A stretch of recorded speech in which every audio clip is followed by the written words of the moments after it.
Selamat malam Bapak, Ibu, dan anak-anak, seluruh jemaat Tuhan. Kita akan memulai ibadah keluarga hari ini. Silakan berdiri untuk menghadap Tuhan dan menyembahnya, serta memuliakan namanya karena kasih-Nya besar atas kita. Mari kita menyanyikan Gita Bakti 12, bait pertama dan yang kedua.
Mari kita berdoa, menyerahkan peribadahan kita dalam Tuhan pada malam hari ini. Bapa di dalam surga, Allah yang penuh kasih dan rahmat, puji dan syukur kami naikkan ke hadirat-Mu yang kudus Tuhan, untuk kasih setia Tuhan, pemeliharaan Tuhan, bahkan penyertaan Tuhan. Hingga saat pada malam hari ini Tuhan, kami semua beserta jemaat hadir datang ke hadirat-Mu untuk memuliakan nama-Mu, bahkan membesarkan nama-Mu. Terlebih kami juga rindu akan kebenaran firman-Mu. Kiranya Engkau layakkan kami semua yang hadir pada malam hari ini, dan urapi setiap kami yang hadir ya Tuhan. Pimpinlah ibadah kami ini dengan Roh-Mu yang kudus, dari awal, pertengahan, hingga akhir. Dan hanya ke dalam tangan-Mu ya Tuhan kami serahkan peribadahan kami. Amin. Jemaat silakan duduk. Jemaat, mari kita membaca Mazmur Pujian. Akan kita baca secara bergantian dari Mazmur 15, ayatnya yang pertama sampai dengan yang ke-6.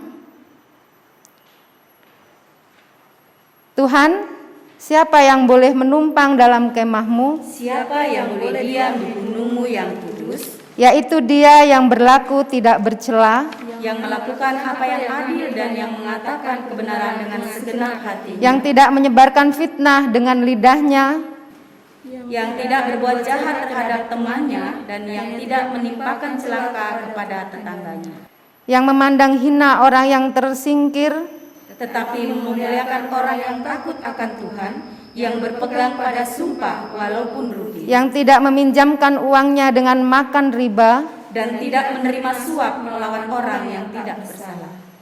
Siapa yang berlaku demikian tidak akan goyah selama-lamanya. Mari kembali kita nyanyikan Gita Bakti 24, bait pertama dan yang ketiga.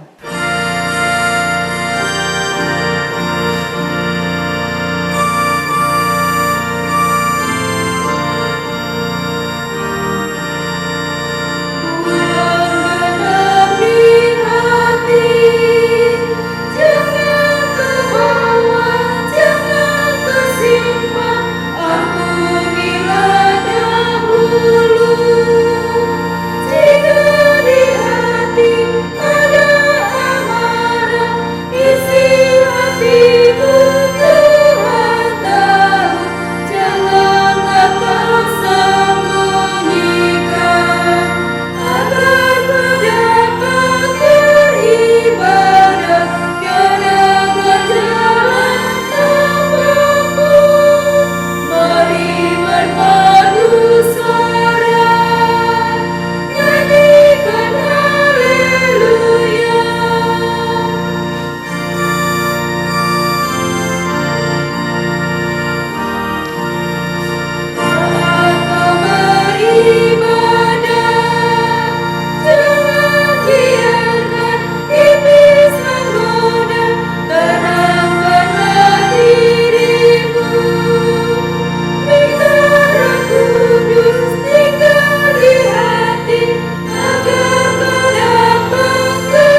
Jemaat Tuhan, sebelum membaca dan merenungkan firman Tuhan, mari kita berdoa, mohon bimbingan Roh Kudus Tuhan. Mari berdoa. Ya Tuhan, bimbinglah pendengaran dan pikiran kami kepada firman Tuhan yang akan kami baca dan renungkan bersama. Dalam bimbingan dan tuntunan Roh Kudus-Mu, kami dapat menghayati kehadiran Tuhan melalui firman. Kami dapat mendengarkan suara-Mu, kami memahami apa yang menjadi kehendak Tuhan untuk kami berlakukan dalam perjalanan kehidupan selanjutnya. Oleh karena itu dalam tuntunan kuasa Roh Kudus-Mu, kami serahkan pemberitaan firman Tuhan. Amin. Jemaat, marilah berdiri untuk mendengar firman Tuhan yang dibacakan dari Alkitab, Kitab 1 Korintus 3 ayat 1-9 yang mengatakan demikian. Dan aku, saudara-saudara, pada waktu itu tidak dapat berbicara dengan kamu seperti dengan manusia rohani, tetapi hanya dengan manusia duniawi yang belum dewasa dalam Kristus. Susulah yang kuberikan kepadamu bukanlah makanan keras, sebab kamu belum dapat menerimanya. Dan sekarang pun kamu belum dapat menerimanya. Karena kamu masih manusia duniawi, sebab jika di antara kamu ada iri hati dan perselisihan, bukankah hal itu menunjukkan bahwa kamu manusia duniawi dan bahwa kamu hidup secara manusiawi? Karena jika yang seorang berkata aku dari golongan Paulus dan yang lain berkata aku dari golongan Apolos, bukankah hal itu menunjukkan bahwa kamu manusia duniawi yang bukan rohani? Jadi apakah Apolos? Apakah Paulus? Pelayan-pelayan Tuhan yang olehnya kamu menjadi percaya, masing-masing menurut jalan yang diberikan Tuhan kepadanya. Aku menanam, Apolos menyiram, tetapi Allah yang memberi pertumbuhan. Karena itu yang penting bukanlah yang menanam atau yang menyiram, melainkan Allah yang memberi pertumbuhan. Baik yang menanam maupun yang menyiram adalah sama, dan masing-masing akan menerima upahnya sesuai dengan pekerjaannya sendiri. Karena kami adalah kawan sekerja Allah, kamu adalah ladang Allah, bangunan Allah. Demikian pembacaan Alkitab. Berbahagialah semua orang yang mendengar firman Tuhan dan melakukannya. Terpujilah Tuhan Yesus, haleluya.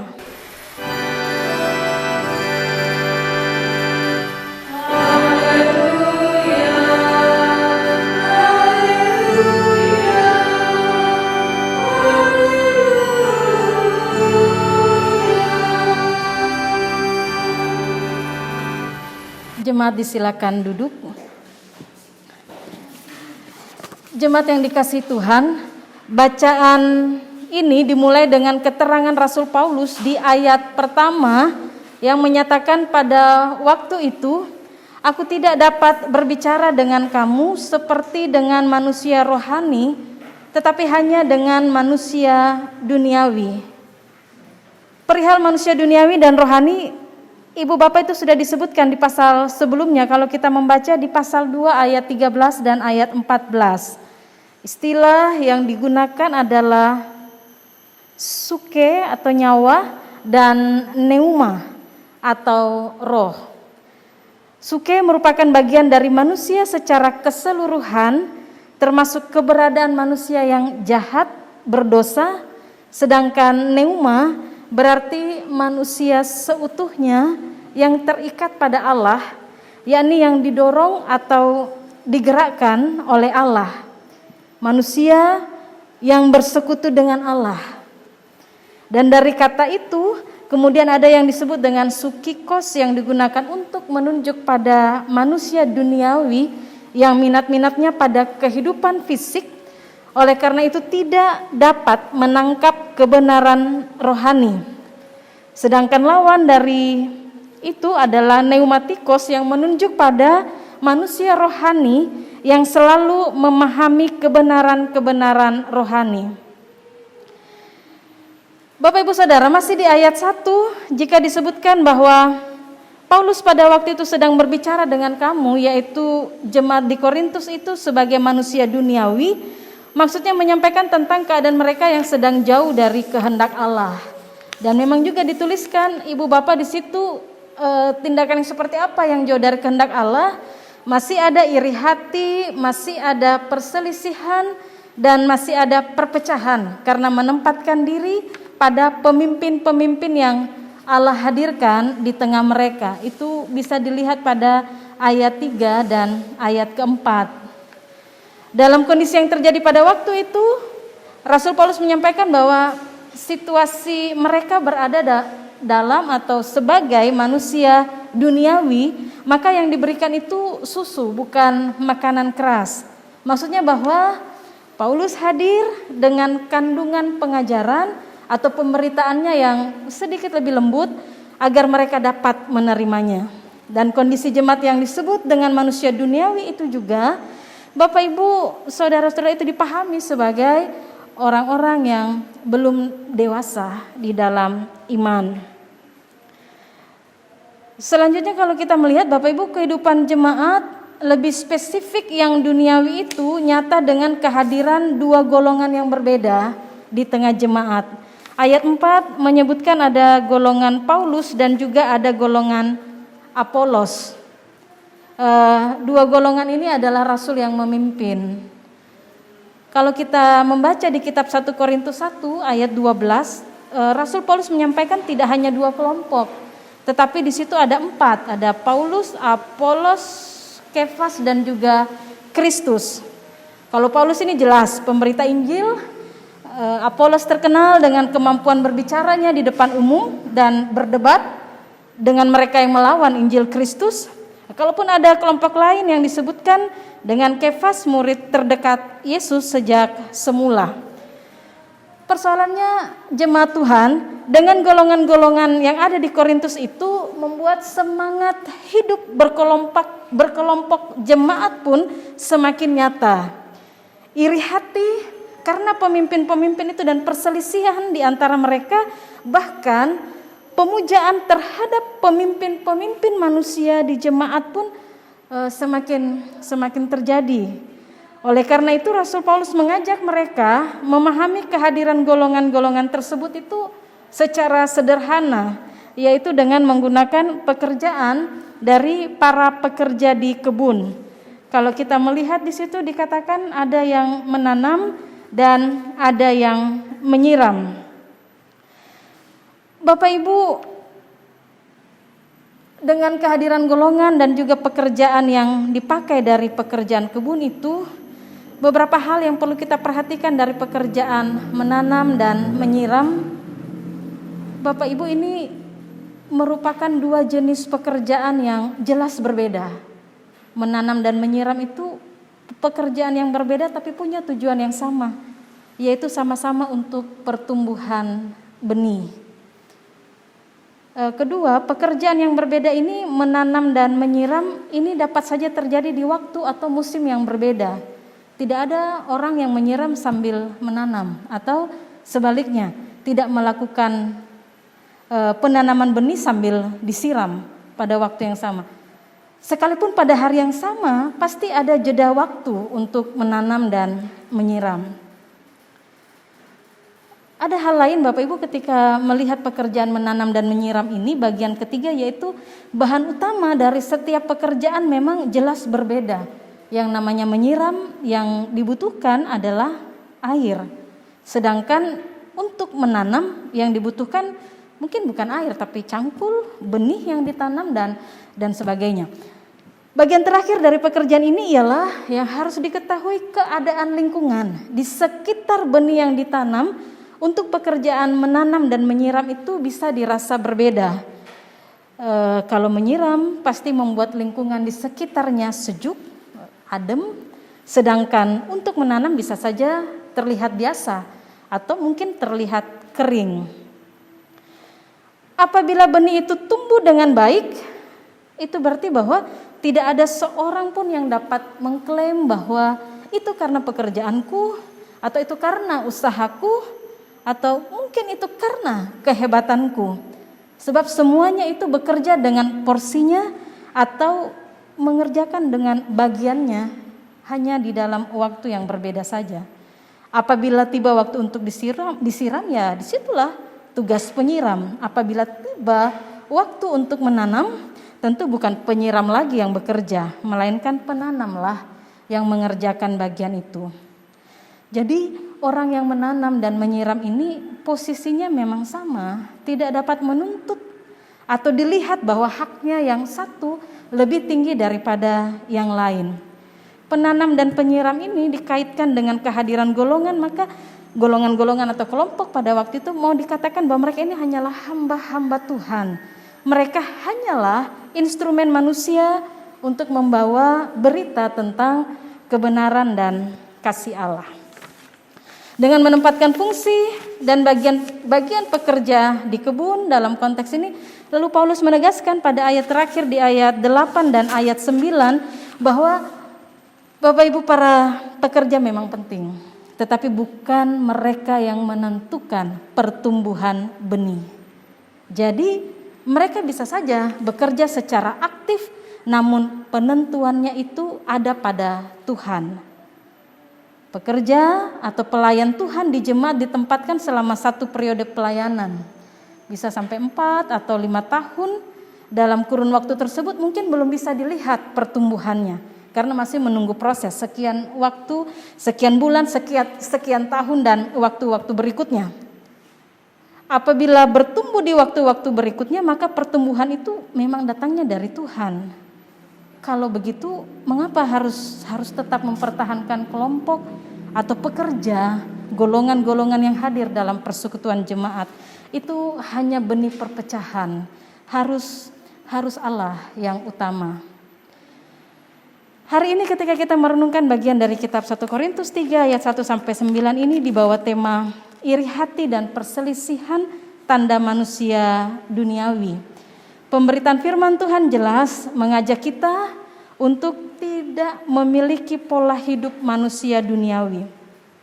Bapak Ibu Saudara, hidup memang di dunia, dan di dunia ini ada begitu banyak pola yang berubah dalam kehidupan setiap hari dan relasi bersama orang-orang di sekitar di dalam dunia ciptaan Tuhan. Bahkan dunia pun kerap berubah. Situasi pandemi COVID-19 membawa kita pada perubahan di segala dimensi hidup. Ruang virtual yang menyentuh aspek pendidikan anak-anak, pekerjaan kantoran dengan sistem work from home, pemenuhan kebutuhan ekonomi keluarga yang juga tidak terlepas dari sistem daring, dan termasuk di dalamnya peribadahan umat. Di tengah perubahan dunia yang terjadi, mari arahkan kehidupan kita untuk tidak menunjukkan pola hidup manusia duniawi, melainkan berubahlah oleh pembaharuan budimu. Tetaplah hidup di dalam kebenaran Allah, kehendaknya lah yang harus diutamakan.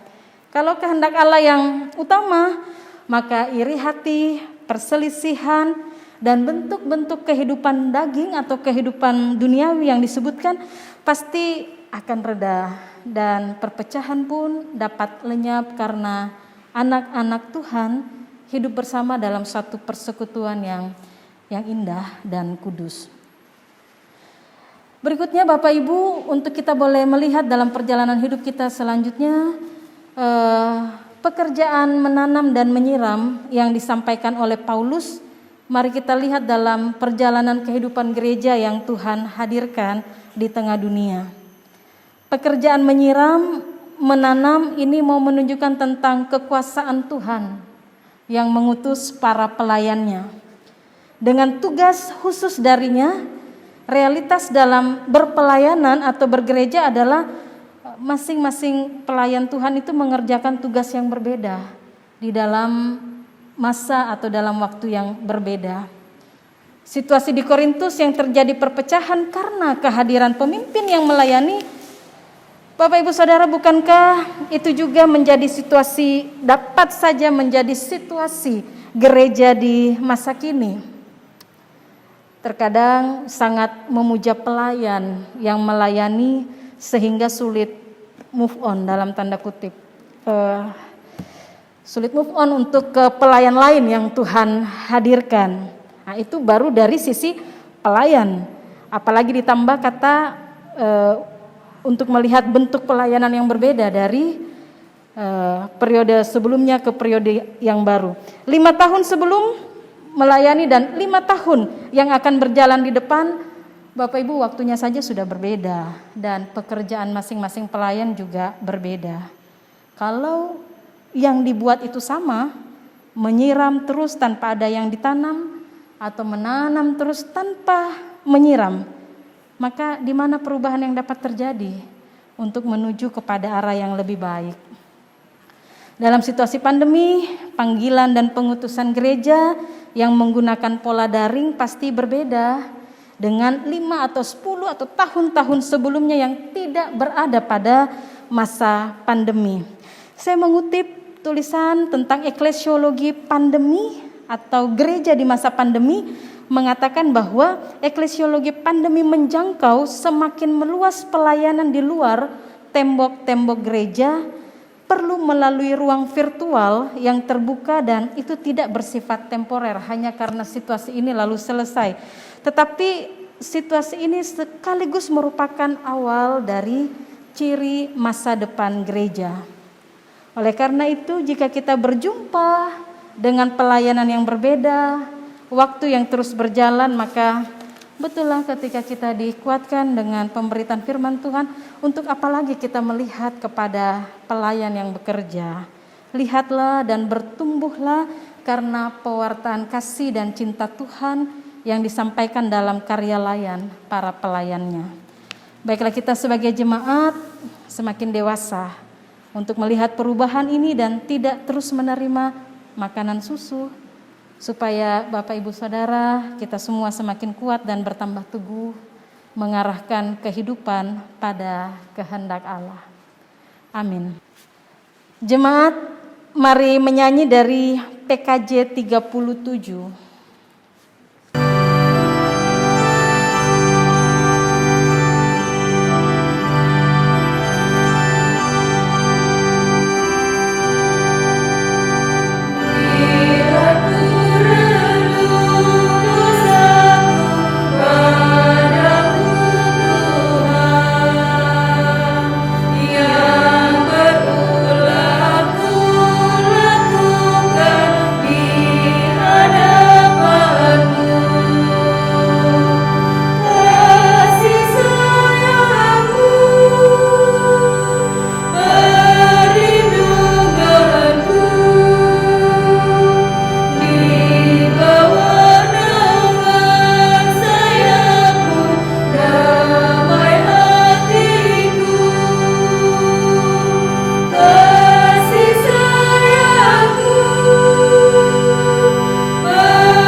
Jemaat Tuhan, mari kita mohonkan doa syafaat kita kepada Tuhan. Mari berdoa. Terima kasih Tuhan Yesus, Engkau senantiasa mengaruniakan para pelayan-Mu untuk memberitakan kasih dan karya-Mu. Kehadiran pelayan dengan tugas khusus yang Engkau beri. Para pelayan hadir di setiap kurun waktu yang Tuhan karuniakan. Kami memohon Tuhan berkat-Mu atas karya layan para pelayan-Mu di setiap gereja yang Tuhan hadirkan di dalam dunia. Berilah kesehatan dan rahmatilah para pelayan-Mu dengan segala yang diperlukan untuk keberlangsungan pelayanan di setiap tempat pengutusan-Mu. Ya Tuhan, kami berdoa buat seluruh jemaat Tuhan. Dengan kehadiran Tuhan melalui para pelayan, umat Tuhan akan tetap bertambah dan bertumbuh ke arah Kristus.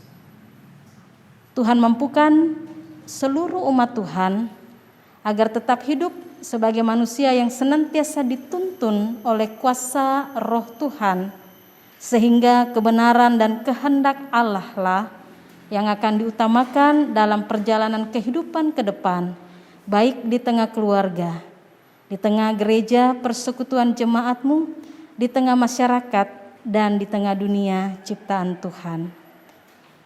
Kami mohon Tuhan ketika umat-Mu beribadah dari tempat atau dari rumah masing-masing secara virtual untuk ibadah keluarga pada malam hari ini. Apapun keberadaan umat-Mu, kiranya Tuhan yang akan memberkati. Di dalam kelemahan Tuhan beri kuat, di dalam kesakitan Tuhan beri kesembuhan. Dalam segala pergumulan Tuhan mampukan mereka untuk tetap melihat dan berpengharapan kepada Allah. Di dalam perjuangan yang masih akan dilanjutkan, ada anugerah Allah yang dapat disaksikan dan tetap tenang untuk melanjutkan kehidupan dan berjuang bersama di dalam kekuatan kuasa dan kasih Tuhan. Bapa di sorga, kami menyerahkan kehidupan negara dan bangsa kami di tengah situasi pandemi COVID-19 ini. Kebaikan Tuhan akan tetap tercipta di dalamnya, membawa negara dan bangsa bahkan dunia ciptaan-Mu untuk keluar dari situasi pandemi COVID-19 ini, terpulihkan sehingga seluruh aktivitas yang akan berlangsung di dalamnya akan tetap berjalan dengan baik dan lancar. Terpujilah Kristus untuk waktu dan kesempatan yang Engkau karuniakan dalam peribadahan umat pada saat ini. Dengar dan sempurnakanlah doa kami Bapa, dan semua yang terangkai dalam peribadahan pada malam hari ini, sehingga segala sesuatunya hanya akan mendatangkan hormat dan kemuliaan bagi nama Tuhan Yesus Sang Kepala Gereja. Ini doa, syukur dan penyerahan yang hanya kami mohonkan di dalam nama Tuhan Yesus, dan mengakhiri doa ini di dalam doa Bapa kami secara bersama-sama. Bapa kami yang di sorga, dikuduskanlah namamu, datanglah kerajaan-Mu, jadilah kehendak-Mu di bumi seperti di sorga. Berilah kami pada hari ini makanan kami yang secukupnya, dan ampunilah kami akan kesalahan kami, seperti kami juga mengampuni orang yang bersalah kepada kami. Dan janganlah membawa kami ke dalam pencobaan, tetapi lepaskanlah kami dari yang jahat.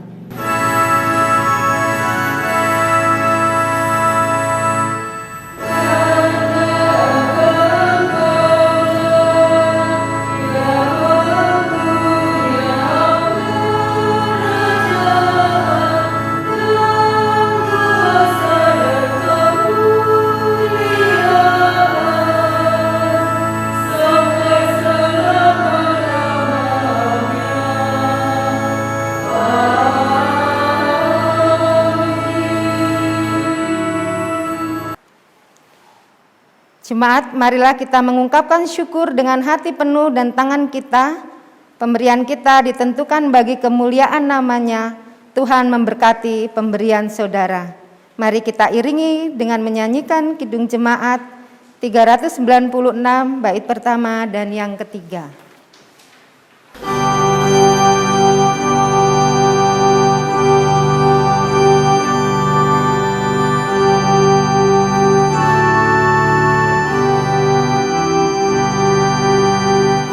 Yesus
Marilah berdiri dan menyerahkan persembahan kita kepada Tuhan dalam doa syukur.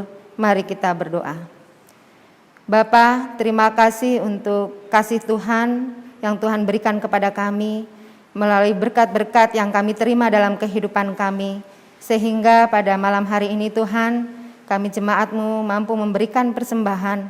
Kiranya persembahan yang daripadamu ini Tuhan Engkau sucikan sehingga dapat berguna bagi kemuliaan nama Tuhan di dalam pelayanan di dalam gereja kami. Terima kasih Tuhan, dan selanjutnya kehidupan kami hanya kami serahkan ke dalam tangan kasih Tuhan, karena Tuhanlah yang mencurahkan segala berkat dalam kehidupan kami. Terpujilah Engkau Kristus. Amin. Jemaat, marilah kita menyanyi dari Gita Bakti 354.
Sekarang arahkanlah hati dan pikiran kita kepada Tuhan dan terimalah berkat-Nya. Allah, sumber pengharapan, memenuhi kamu dengan segala sukacita dan damai sejahtera dalam iman kamu, supaya oleh kekuatan Roh Kudus kamu berlimpah-limpah dalam pengharapan.